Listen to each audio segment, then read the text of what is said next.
privilege for us na tinanggap nyo kami dito sa Zamboanga Peninsula. Nakakalamot ng damdamin, no?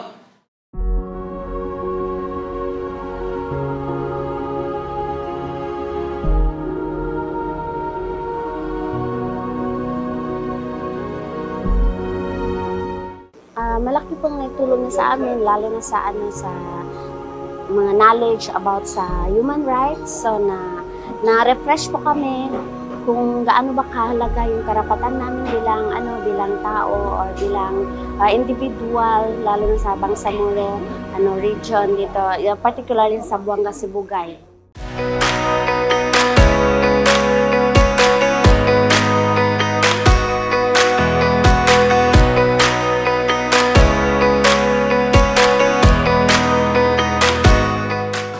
Ang area ho ng Bangsamoro dito sa Zamboanga Peninsula, para ho sa amin, sa Bangsamoro Human Rights Commission at sa ating mga leader, is still part of the Bangsamoro Autonomous Region.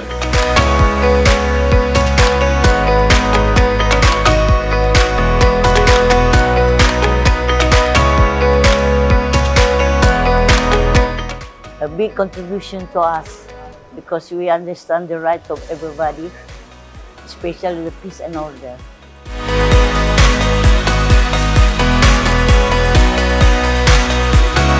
Kung saan may makita kang Bangsamoro, kung saan may Bangsamoro communities, at kung saan mayroong Bangsamoro history, yan po ay part ng Bangsamoro Autonomous Region.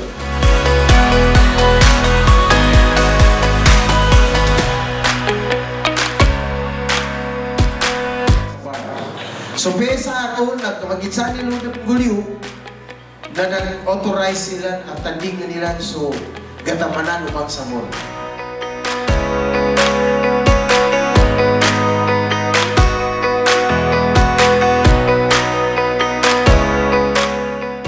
Para ho sa bar, you are part of the Bangsamoro Autonomous Region.